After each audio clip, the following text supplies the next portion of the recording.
Good evening, everyone. Thank you to everyone online and here in person at the National Civil Rights Museum here in Memphis, Tennessee, for joining us. I am Dr. Russ Wigginton, president of the National Civil Rights Museum, which is located at the Lorraine Motel here in Memphis, Tennessee, and is the historic site where Dr. Martin Luther King was assassinated. Our mission is to honor and preserve the legacy of Dr. King and to educate all on the American Civil Rights Movement. As such, we are always in conversation about how we can leverage the power of place to inspire community action towards repair. We are honored to partner with Zócalo Public Square to present tonight's program. I'll now turn it over to Maura Shuri, Executive Director of Zócalo Public Square. Thank you.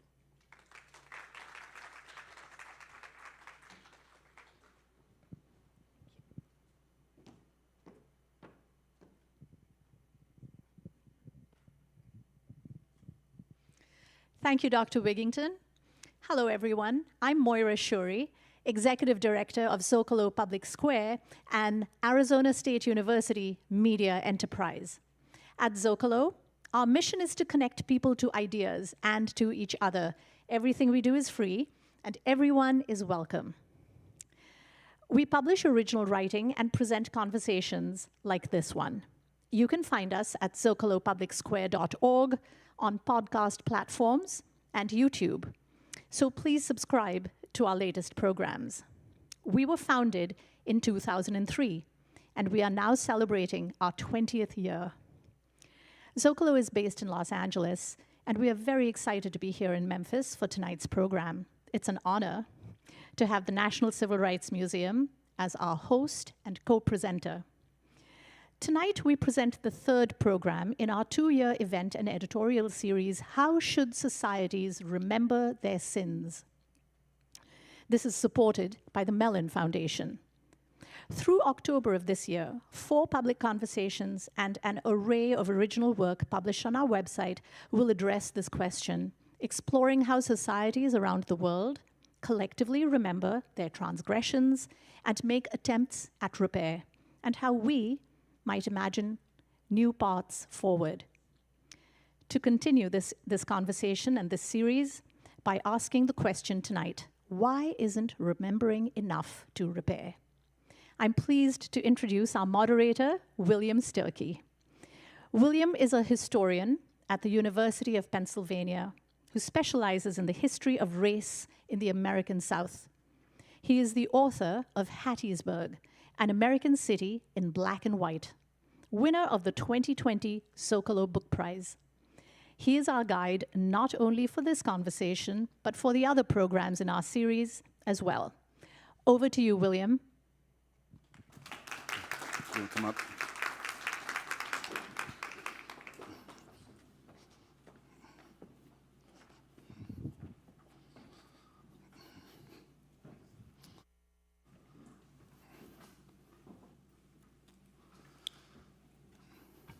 Good evening.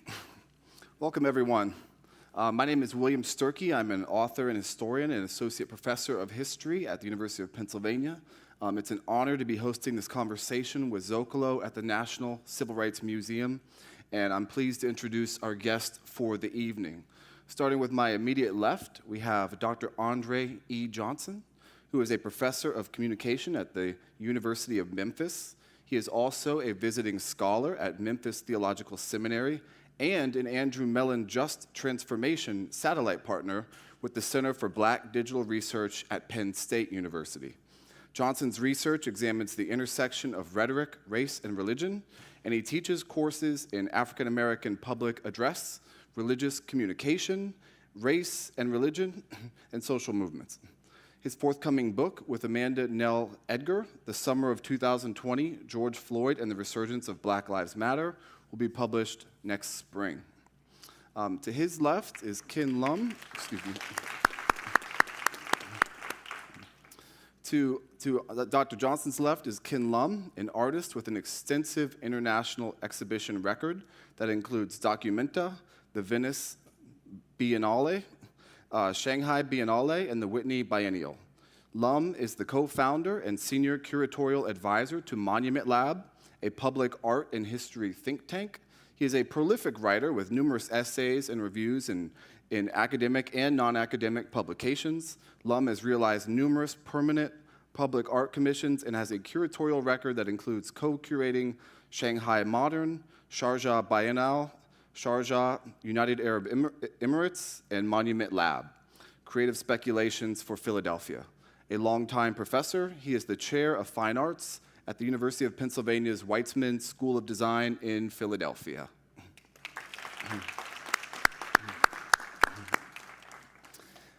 Finally, to Professor Lum's left is Robin Rue Simmons, the founder and executive director of First Repair, a not-for-profit organization that informs local reparations nationally. Ms. Simmons is the former 5th Ward Alderwoman for the city of Evanston, Illinois, where she led, in collaboration with others, the passage of the nation's first municipally funded reparations legislation for Black residents. Currently, she chairs the City of Evanston's Reparations Committee.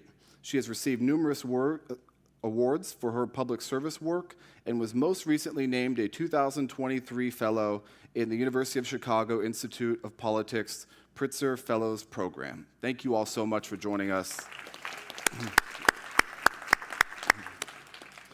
So, before we get started, I think it's important to acknowledge that we are at a site of memory. Where we sit now, especially for those of us online in the audience, we sit not very far away, just steps away from where Martin Luther King Jr. was shot and murdered in April of 1968. And I think this challenges us with this panel because obviously Martin Luther King Jr.'s death was major national news, and since then, his birth date has become a national holiday, and we've seen a lot of progress in this country, but yet we remain mired in so many different types of racial struggles, and there are so many open wounds that still affect our society. So we're here to talk about this, right? Why isn't remembering enough to repair? We remember Martin Luther King Jr. and others. Why isn't remembering enough to repair? We hope to have an open and generative, thought-provoking conversation that could be applicable to other sites of memory and other contested spaces across the United States. To all of you in the audience, I would encourage you, thank you all so much for being here, first of all, and engaging in this important topic. I would also ask you or invite you to begin thinking about different examples of past wrongs in this country, maybe things that you haven't heard about in the news, and what repair in this country might look like. It's not just about the past, but it's really about the future, and that's what we're here to discuss. How can we curate a usable past to ensure a better future for the generations that follow us? As the moderator, I will lead with some questions for our esteemed panelists, and then we'll dive into some questions from the audience. For those of us who are watching online, you can submit questions in the live chat on YouTube, okay? So with that, let's go ahead and get started. I just want to start off by asking everyone on the panel, and this is a big, broad question, I get that, but I want to sort of set our feet on the ground by asking us to think about memory and remembering itself, especially at a moment when contest over American memory, what happened in this country, especially with race, is all over the news. We get all sorts of laws. There's headlines about what you can and cannot teach anymore. There's people that are very upset when we talk about memory. Generally speaking, how would you assess the state of remembrance or memory in terms of our national dialogue right now?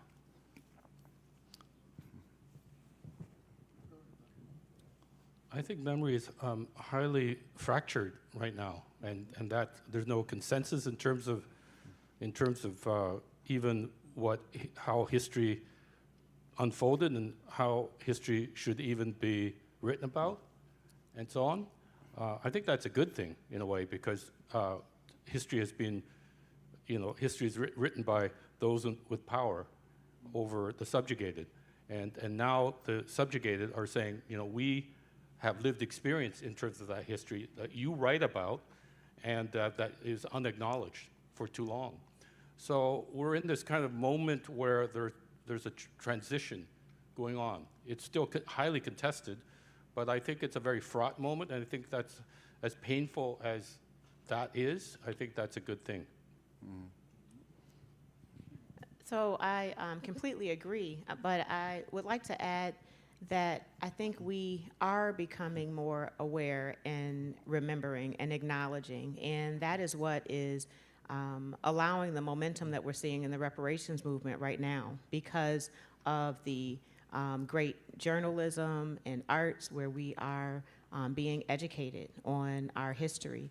So I believe that the work that we're doing on reparations really is an action plan to remembrance and memory. And I'm encouraged, although we have so much to be discouraged about what we see happening in school systems and in the legislature. I do believe it is evidence that we are pushing the needle and we are making progress. And so I will remain encouraged and hopeful. Yeah, and I want to start off by just thanking all of you for coming out tonight, and Zócalo and the Civil Rights Museum for hosting us here tonight.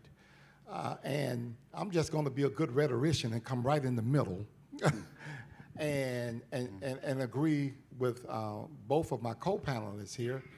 I do believe that there is momentum, there's definitely momentum, but I'm also with you as, you know, it's fractured, and that's the problem, because I do think, and this is just me, I really think that folk actually know what they're doing. They understand the history, they understand the strategies behind that, and they're just looking, a lot of them are looking at what their foreparents did and duplicating it. And so if I understand the history, it is not now me misremembering or me not knowing. It is me now actually actively trying to resist the history in order for us to talk about what we want to talk about. How do we move from remembering to repair?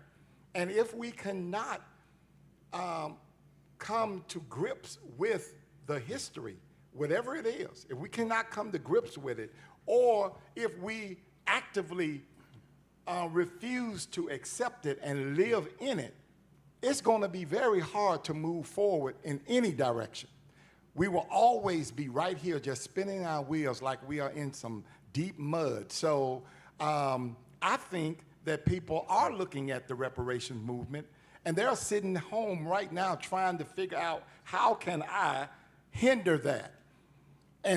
But instead of accepting it as legitimate, as something wholly acceptable and good and that we can build on, people are trying to push back against that. And I think that's what's going on right now. And I guess I get an opportunity to say a little bit more about this, that we in here must begin to govern ourselves to that reality. And I still think that we are not there yet. Can I just add something to that? I largely agree. I guess where I would put some nuance is I think of, Orwell's famous saying about, the past, who controls the past controls the future, and who controls the present controls the past. That's just a complicated Orwellian way of saying that, the present is what we can determine both the past and the future. And the only people who don't understand, or let's say the people who do understand, in terms of the ones you're referring to as being pushing back, are the people in power. They understand the kind of systemic racism that's built into the system because they want to maintain that privilege. And then the other people that also understand that are the people who feel that power over them, right? But there's a great center of mass of people who are, it's like the system itself produces a kind of opacity in terms of people's consciousness that they are actually part of this system, right? And they are kind of in the middle, right? And I think that middle group, and I don't mean middle like somehow they're compromised or anything like that, but that group is having a bit of an awakening. So it's a bit of an encouraging, right? But it's certainly insufficient. Thank you. I'm going to ask a tricky follow-up about the United States of America. So the title of this entire Zócalo series is How Should Societies Remember Their Sins? But we also live in a country where some of the people who committed sins are actually the most revered people in the country. For many of us, we would consider it a sin to kill, to take a human life, remove all possibility from that human life, and use it to enhance our own wealth. But at the same time, we live in a country where we also celebrate those same sinners, and I don't think that's necessarily going to change. So if we can't even come to terms with what a sin truly is, then how can we deal with who is owed repair or what repair might look like? I'll jump in and say that yes to it being a sin, but it's also a crime, what was done to Black folks in America, Africans that were kidnapped and brought here and enslaved. And so if we look at that and how do we repair a crime, we don't have as much of an issue on how do we repair and reconcile that and bring restitution. Yes, to that. So it is my opinion that we have a great opportunity to build on looking at it as crimes against humanity, because we don't know what the moral standard is for our legislatures and leaders and so on, but we do know that it was a criminal act to enslave and kidnap and rape and steal labor and opportunity, the plunder, not just the enslavement area, but other eras of terror in the Black community. So there is an opportunity to look at it from that perspective. And I would fundamentally agree as a minister and a pastor, I would fundamentally agree that that is definitely a crime. But here's the rub, and this is what the opponents would say, that slavery was legal. The capture, segregation was legal. The capture of African word, that's legal. And as long as it was legal, then it's not a crime. Therefore, in the thinking and their theology, it is not a sin. So how do we begin to have the conversation, since you brought up sins, that is profoundly a sin? Racism itself has just only been a sin theologically for like the last 60 years. Think about that for a moment, that the sin of racism has only been a sin for about 60 years. James Cone and his work, Albert Clegg and his work would help us understand that. But if we cannot even get to the point where, going back to your question about what is a sin, or even we can acknowledge it that it was a crime, then how do we begin to have the conversation? And again, I truly believe that the people in power and certain other people that are not in power honestly believe in their heart of hearts that that was sinful and bad, but they just don't want to acknowledge it, and they want to live as if it never happened. And as long as you can keep on doing that and keep on passing, just going over it over and over again, it's going to be frustrating trying to move forward. I'm going back to that. Ken, did you Well, many of America's most revered and storied corporations and companies, I mean, the wealth started from, first of all, I'm in Memphis, so I think back to, the eradication of the Chickasaw from this region, right? And then slave labor, then indentured labor, which is a kind of a contractual form of slavery, right? It was all but slavery except in legal terms all of a sudden, right? So many of the most, and they include even like all the Boston Brahmin families, right? Tufts University Medical School, all the University of Pennsylvania, where I work, right? They would not be where they are were it not for the exploitation of slaves and other peoples, right? So I don't know how to answer that question, right? I think there's some reckoning, but I mean, I know recently in England, the descendants of William Gladstone, with the Victorian era prime minister, they're all incredibly wealthy because William Gladstone owned the largest sugar plantations in Central and South America with slave labor. and they all apologize, and they all acknowledge their privilege. We've had a wonderful life because of this, and we are so sorry, and so they donated 100,000 pounds. You know, it's like $100,000. You know, so I don't think that's enough. I think there has to be a wholesale systemic kind of reckoning from the central government, which is in D.C. Right? No, it's total. Ken, I'm going to ask you a follow-up. So that suggests that in some ways we're all beneficiaries of these sins. And so how does that then change the conversation as opposed to saying that a certain group of people benefited, you know, or committed the sins or perpetuated the sins and others did not? Well, I think there's never a clean solution, but I do think, first of all, not everyone benefited equally. Sure. Some benefited much more than others. Some continue to benefit, right? Some continue to have not, you know, more modern, let's say, but systemically racist procedures still built into their culture, and it continues, right? So I think nowadays, I would say many companies are trying to reconcile with that, but it seems almost as though they don't have the tools, the language tools or whatever tools, the critical tools, Sure. right? And I think one way of addressing that is maybe to provide people with the critical tools to be able to think independently, to have some skepticism in terms of what they've been taught and what they've been led to believe. Okay. That would be a starting point. Robin, I just want to add, so to the point that it's debatable on if it were a crime and therefore it's not a sin because so I have to really shout out the interfaith community for being the lead partner in advancing reparations. Yes, to that. My values are rooted in the AME Church. And through our interfaith community, between the Christians, Catholic, our Jewish brothers and sisters, Buddhists, and so on, Muslim, there's not one text that isn't rooted in repair, restitution, redemption, forgiveness, and so on. Right. So for it not to be considered a sin, for it not to be acknowledged as such, is clearly the manipulation of people in power, you know, looking to keep Black people oppressed and maintain their privilege and so on.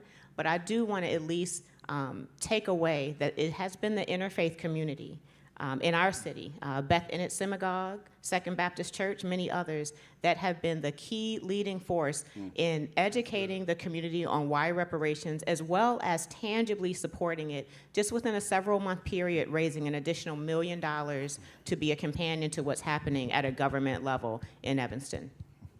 let me move us forward by asking about who needs repair, who deserves more opportunities in the wake of the sins that were committed in our society. And so oftentimes if you bring up a term like reparations or anything like that, people who resist that will say, well, you know, my ancestors faced disadvantages too, be it some sort of ethnic group or whatever. And if we think really broadly, I mean, any of our mothers or grandmothers, you can make the exact same argument that virtually every single person in this country had an ancestor who faced some sort of disadvantage.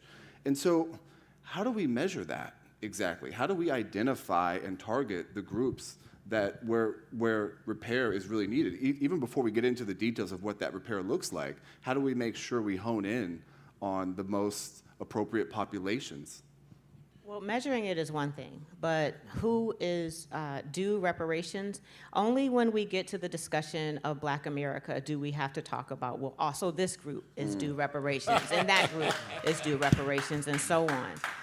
Reparations is not exclusive to any community. We have seen the Japanese community receive reparations for internment. We have seen the Jewish community receive reparations for Holocaust. We have seen 9/11 survivors and their families receive reparations for that terrorism. But when we get to discussing repair and justice and liberation of Black people, we have to get into who else is due. Yeah. Who else is due? And so in the reparations conversation in the Black community, everybody Black in the United States that was harmed is due reparations. And so there is a very active conversation around lineage and if you were enslaved in America. That is complicated, right?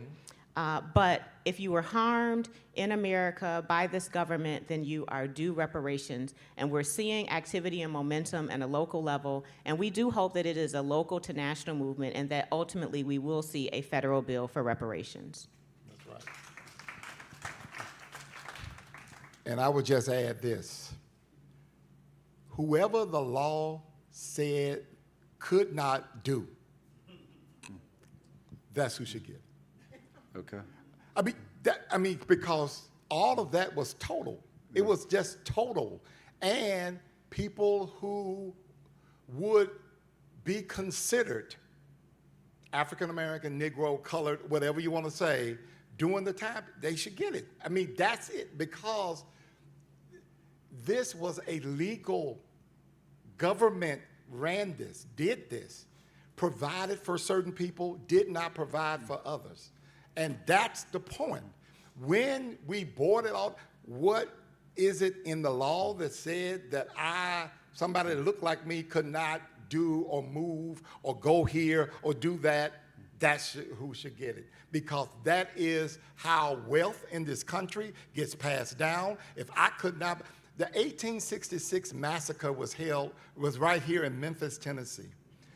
Burned down every black establishment, every house, every church, every school, every business, right here in South Memphis, not too far from here.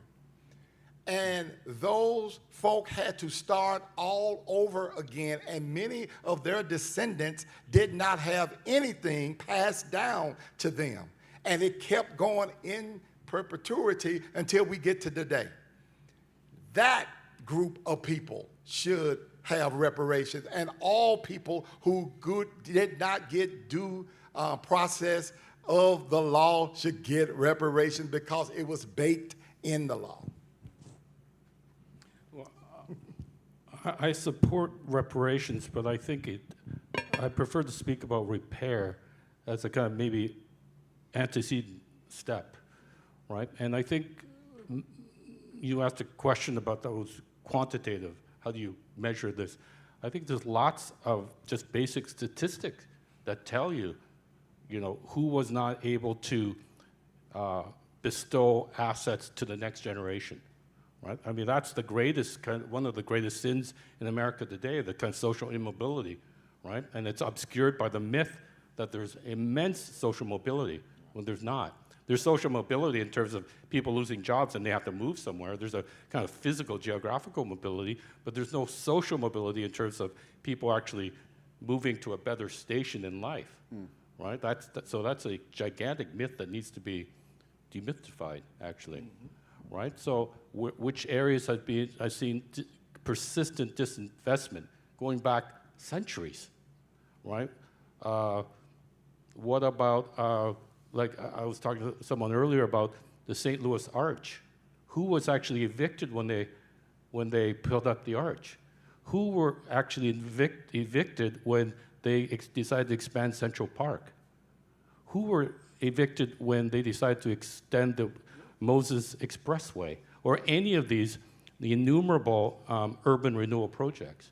It was always the poor people, black people, brown-skinned people. Yes. Always, right? So statistically, all of that is available as quantitative metrics in abundance. So let me ask you this. What if we can hope and dream for just a second?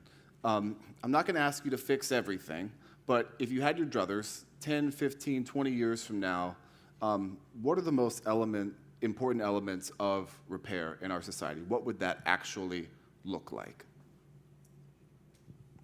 Well, I do this work full-time every day, and I have the great privilege to go into communities across the nation and even internationally to ask that question so that black communities can begin to prescribe what repair looks like to them, being that the black community should really lead in that, thinking about reparations. And I'll tell you what happens. Every community lands on a long, comprehensive list of repair. There's a lot of talk about cash benefit, how do we figure out the amount of the check, and so on. But if you actually get into the neighborhoods, black folks want access to education, health care, housing, long list, cash, yes, as well. And many of us in the movement really look at the international law standard for reparations, which includes 5 components: cessation and guarantee of non-repetition. And so we are looking for policy reform. We are looking for anti-Black laws to be addressed, reformed, changed. Even the anti-Blackness that's baked into our current policy today that looks like zoning and other things like that, we're looking for that to be addressed. Restitution and compensation are what we most often hear about: a cash benefit, a check, some sort of tangible redress. But satisfaction, that's going to be the acknowledgement, the apology, monuments, education, and so on. We're hearing that Black communities want that. And then rehabilitation. How do you repair our health? The trauma that we experience every day as just being Black in America, the trauma that we have inherited through transgenerational epigenetics and so on. And so if I had it my way, Black folks could really prescribe what it would take to repair them. Some look to want to repatriate, whether it's to have access to West Africa or to be able to go to West Africa to have a life there. That is also a movement as well. Now, for me, reparations would end in joy, whatever joy is: rest, peace, empowerment, legacy, and so on. And it would be different. In my case, it would be rooted around land and access to housing and education for me personally. But it is for Black residents to really think about what it should be. And then it's for our elected officials to put together reparative programs. So I'm hearing that reparations is too provocative. Maybe we should call it repair or reparative justice. But it is for Black communities to be informing their legislators, and their legislators to take action in tangible ways. So what I'm hearing you say is that there's a psychological benefit also. Have you seen that in your local community? Absolutely. And so in 2019, we passed a funded reparations initiative. And I'm really proud of Evanston because we funded it with an initial $10 million. We've added an additional $10 million. We're looking for more.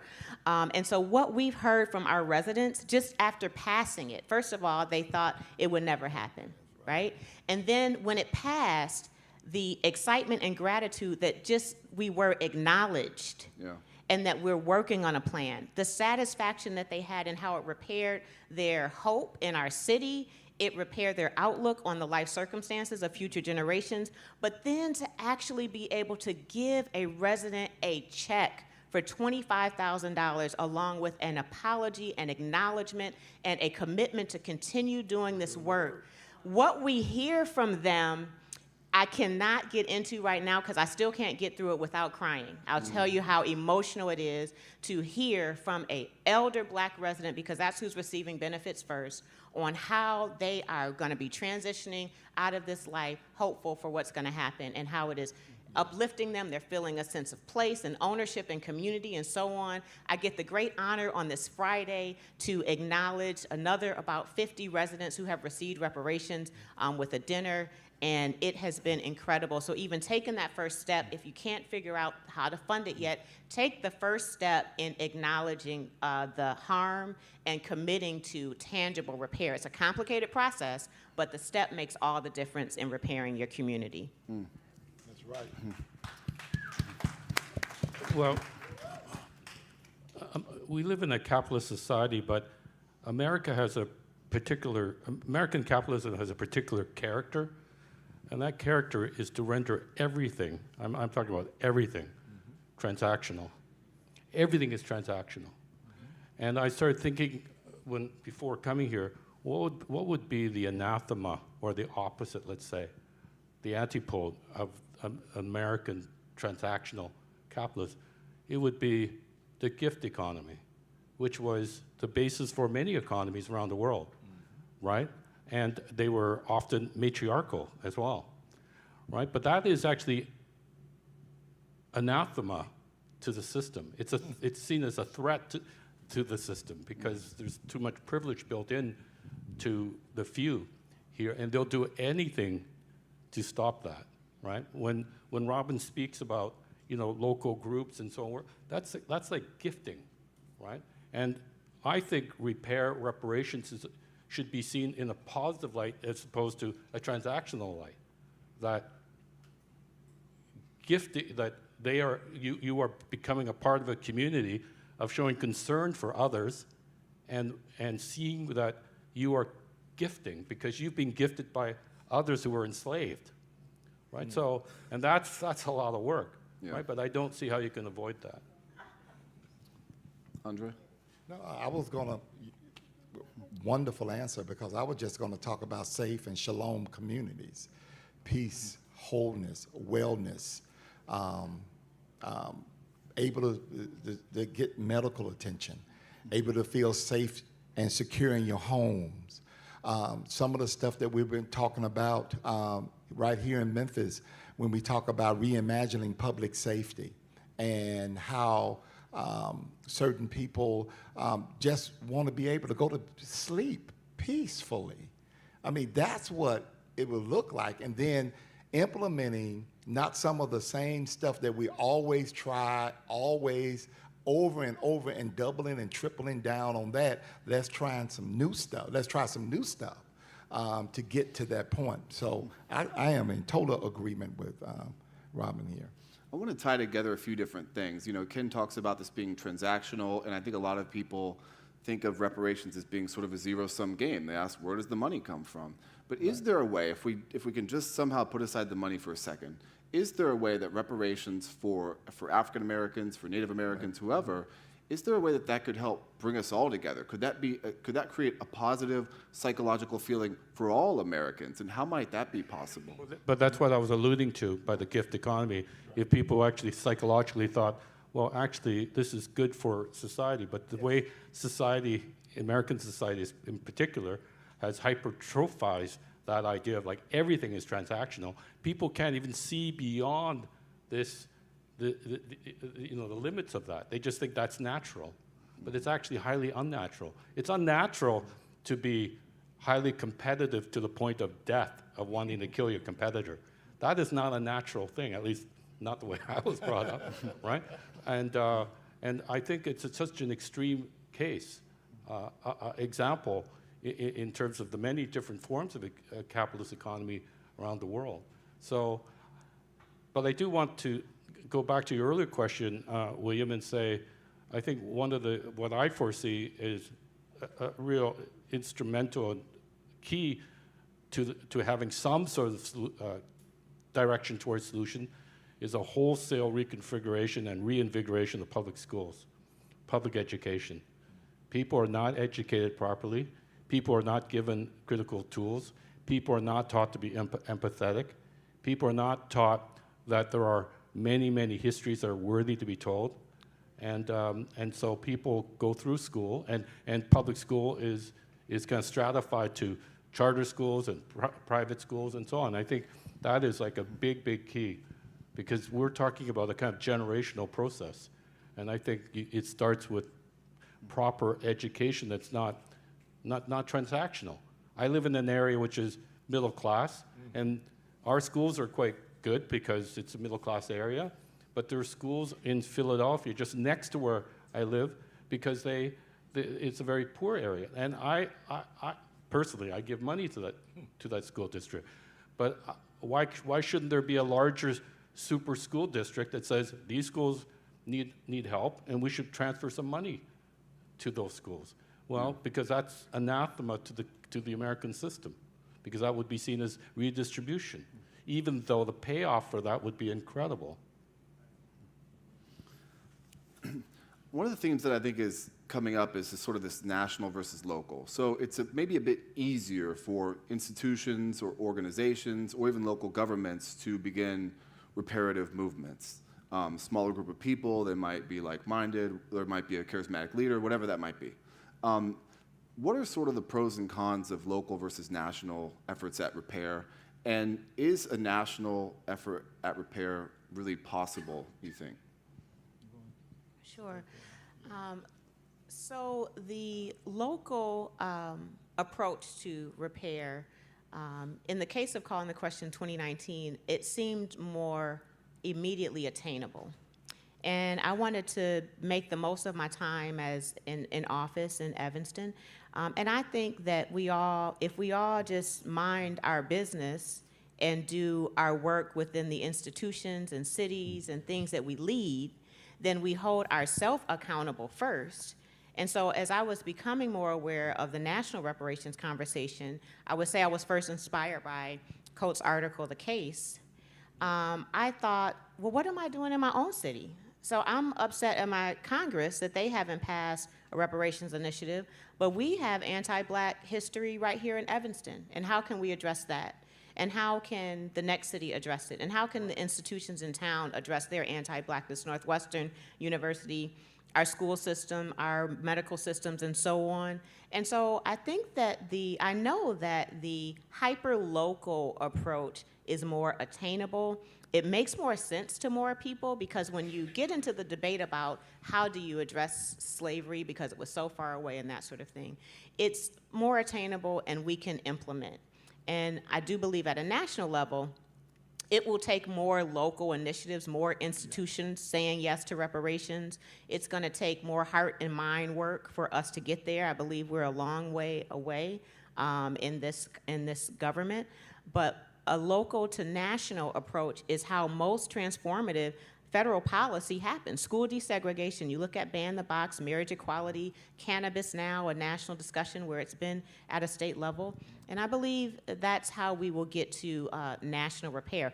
Going to be far more complicated, but we could get closer to full repair at a national level because this country has a capacity where our localities are limited in what we could do. $25,000, if that were it, yes, it would feel transactional. But it is a first step, one that is given with an acknowledgement that it is a first step and we're looking to do more. That more should be a state, a county, and a federal initiative for reparations.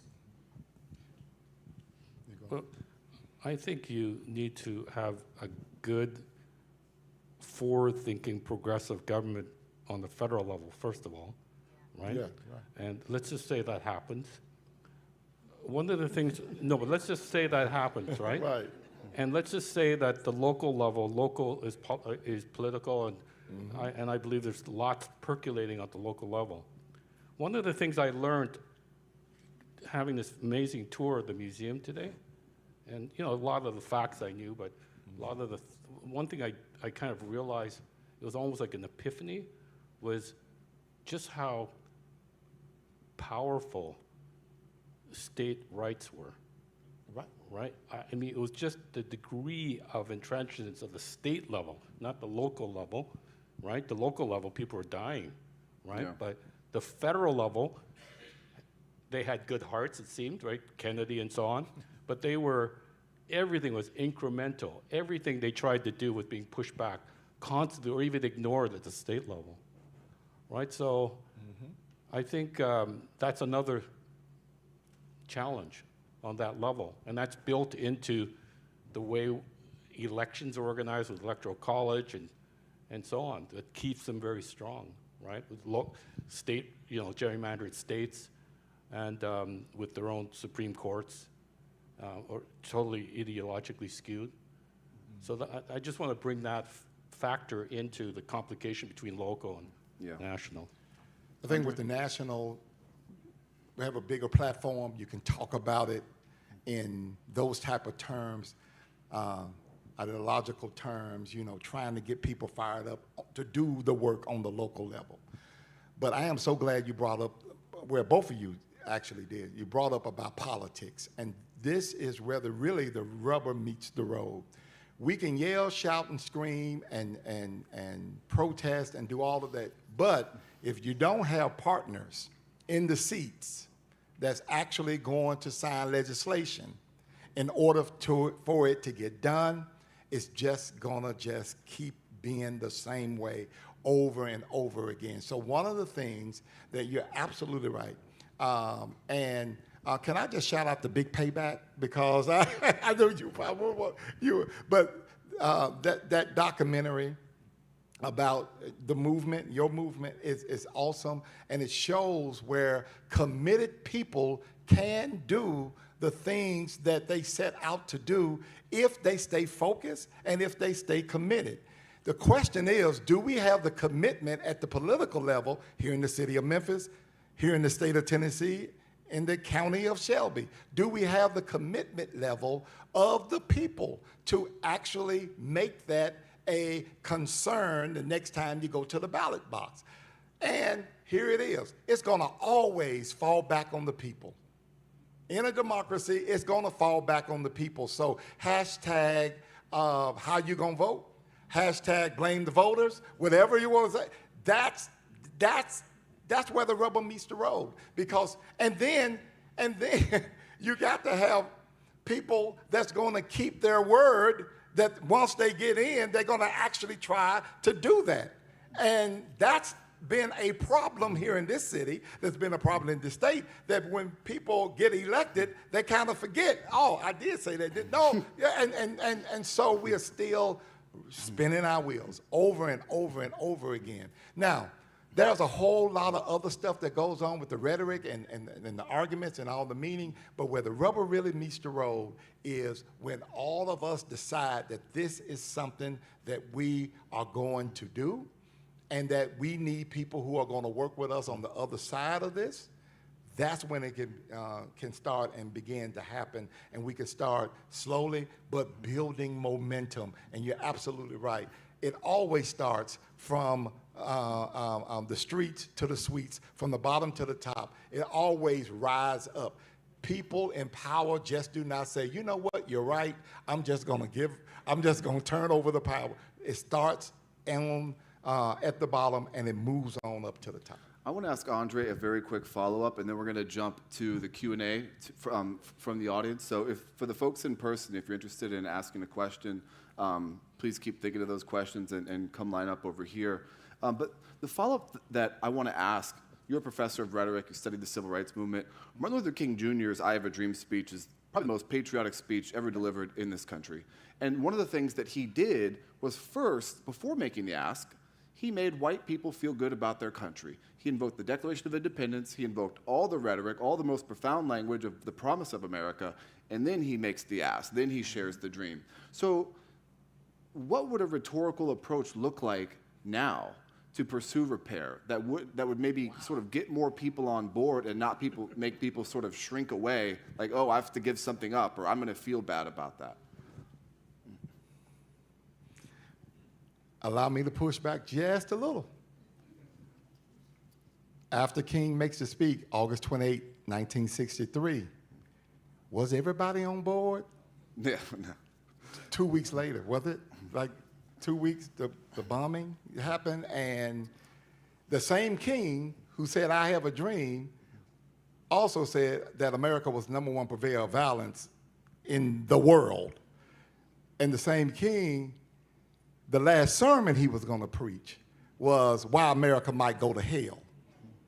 So how do you, the good question about the rhetorical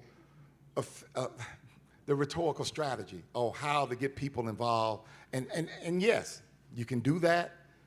You can make people feel good. You can meet people halfway. You can do all those things that we kind of teach in speech class, you know, how to persuade the unpersuadable audience. But I will come with this. There are some audiences that you will never, ever be able to persuade.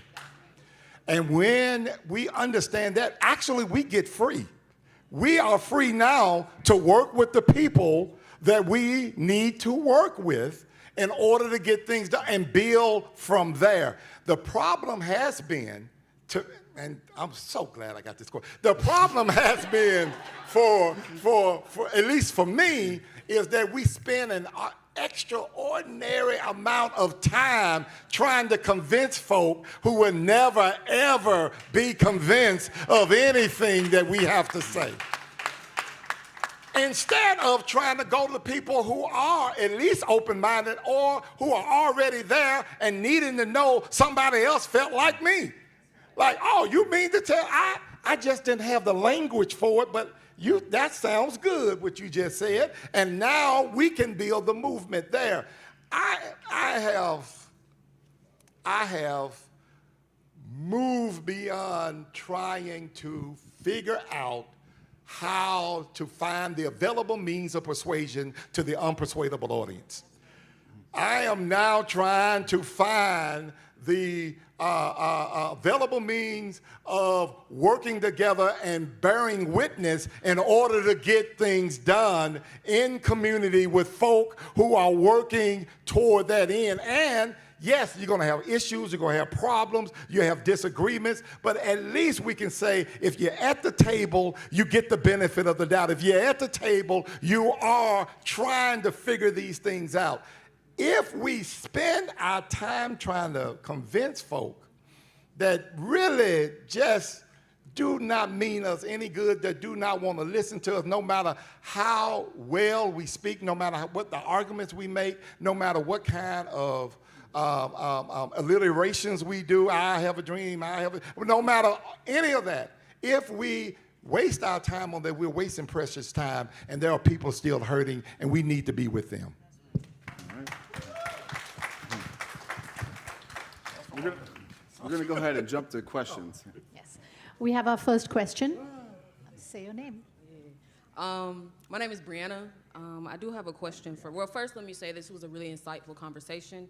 And my question is for Robin. It's kind of twofold. You mentioned $25,000 checks. How exactly is that funded? Is it taxpayer funded, or is it people making donations? And does your movement incorporate any of the work done by scholars like William Sturkey and groups like the ADOS movement? Thank you. Thank you for the question. Thank you for being here.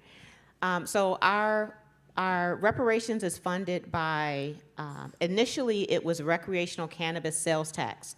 So when we were passing our legislation, the state of Illinois was also passing recreational cannabis sales tax.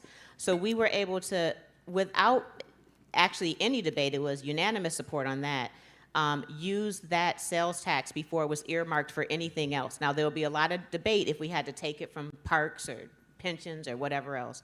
So that's the first way that it's funded. And secondly, we've added real estate transfer taxes, but specifically graduated real estate transfer taxes. So homes in Evanston, or properties rather, that are sold above $1 million have a premium tax. And so that extra tax goes to, additional tax goes to reparations. We've also concluded through a legal memo from our corporation counsel, Nick Cummings, the brilliant, bold Nick Cummings, is that home rule taxes are the most viable and safest way to fund on a municipal level. Now, there's not a state yet to do it. State might be different, but we can't use federal dollars. There's judicial barriers between doing this work at a federal level and so on. So that's how we fund it. And then in terms of input, the work was done with so many collaborators, contributors, experts, yes to understanding the economic position of Professor William Sturkey and closing the wealth gap as a form of repair. Yes to being aware of the organizing and work with ADOS. In Evanston, we have a very diverse Black community, and our period of harm is a period when the African diaspora was in Evanston. So the eligibility question has not come up in that regard. I do think at a national level there'll be more discussion around that, but we have a report that shows our injury area between 1919 and 1969, and the whole diaspora was there at that point. So reparations is given to anybody Black in that 50-year period and all of their descendants, which I would qualify because my father, oh wait, my father is here, everyone. Daddy, will you stand up? No, don't stand up. You don't have to, Daddy. Okay. I'm so grateful. I'm so grateful. My father, he spends at least a week, sometimes 2, with me and my children every summer. He's done this for years, and we're on the end of our 2023 visit, and he's here with me going back home to Chattanooga, where he retired, to fish every day. So I love you, Daddy. Okay. We have another question. Did you follow Randall Robinson's format when you started your reparations? So I wish I had. I'm becoming more educated. I called the question without much education. I got educated along the way before we passed. So I'm still learning from the elders, the ancestors in this case, and I hope to continue learning. My name is Ernest Kenneth Davis. I was the first Black dean at the University of Memphis 50 years ago. I'm an octogenarian now. I'm writing a book on African American history. I've been to 7 universities and law school, so I have a right to speak. Yes. We have another question from Malti. Yes, good evening. I wanted to just kind of backtrack because your opening statements were so profound, and that Ken mentioned that there was a sort of retelling of history going on, and he saw something good in that. And then Andre mentioned about the legality versus the morality, I guess, of it. And so in revisiting those things, I kind of agree with Ken in that the big lie is exposing, many of the lies that America has been telling and accepting, and because he is rejecting some truths, is giving another portion of the population to tell their truths. So I see the good in what you're saying, although I think the harm is greater, but also the Holocaust within its context was legal, but it didn't stop people from repairing the damage to those people. That's right. And again, as Robin said, these kind of questions come up with respect to African Americans talking about reparations. People want to curtail it and, call it all kind of other things. But I really wanted to mention the fact that a few months ago, I was here at the Civil Rights Museum at a Black Wealth Conference. And the company Wells Fargo had sponsored this. And, those of us who study the history, we know Wells Fargo's history, but they were doing this beautiful philanthropic thing at the Civil Rights Museum. And I appreciate, building black wealth in that 10% population area, but in South Memphis and in North Memphis and the south side of Chicago where I'm from, that don't get to the people who need it. And so I am really impressed and grateful for the work that Robin has done, because having done that work in Evanston, in that suburb of Chicago, where there's a smaller population, where people saw that they could do something, it inspired us and gave us hope and gives us hope all over the country in these areas where interstates took black people's land and all of these things went on and in many ways are still going on. And so I really, really, really just want to shout you out. That's why I got up here. Because doing the work makes a difference. And before reparations was a popular or paid for or commissioned kind of subject, those like Cam Howard, who I believe you work with in Chicago. Absolutely. Yeah, regular people were doing this work and talking this and feeling all uncomfortable because people were like, why are you talking about reparations? You want something you ain't worked for. Ooh, especially down south. They don't want to, a lot of people who need reparations in communities like the South Memphis won't receive it because people in other parts of Memphis believe that they're not worthy of it. And it kind of, pisses me off because you got yours, but these people are never going to be repaired by black middle-class conferences. These people have to be repaired by the deep pockets of corporations like Wells Fargo, and you can call it philanthropy, but we need reparations for those people who need it the most. All right. That's right. That's right. And so I know it wasn't a question, but I just have to let you know that I love you. I appreciate the love and the acknowledgement. And that, yes, this movement was largely volunteer on the backs and the sweat and the sacrifice of black folks. And in the last few years, the philanthropic community has begun funding the work. So that is progress, that we can actually do this work now with some resources. And that also, you're right, Evanston has inspired a national movement. And so in Evanston, we were alone in 2019. Today, there are over 100 localities. Apparently, Memphis isn't one of them, but there's over 100 localities that have advanced reparations initiative, including the state of California. New York is coming right behind it. So shout out to all those local leaders that are taking the question to your city councils and your state boards. And we have our last question. Okay, thank you. My name is Jasper St. Bernard. I'm a PhD candidate at the University of Memphis in philosophy. I only bring that up my work is on Ida B. Wells and her anti-lynching campaign. And so I dread asking this question because of the response to Dr. Johnson's passionate appeal at the last question, but I can't shake that those individuals who we all collectively sort of clapped at, who aren't willing to get at the table, don't go anywhere after after our applause. They're still very much a part Yeah. of the story. And so getting to the question, one of the things that seems to obstruct repair, especially on a communal level, is myth. And so I just wanted to hear what you all thought about like myth making, because that seems to be what keeps many people from, at least I suspect it keeps them from doing it, because to really join in repair in a meaningful way destroys what many of us understand this country to be. Sure. Like, it would be fundamentally different the day after we all joined forces to repair collectively.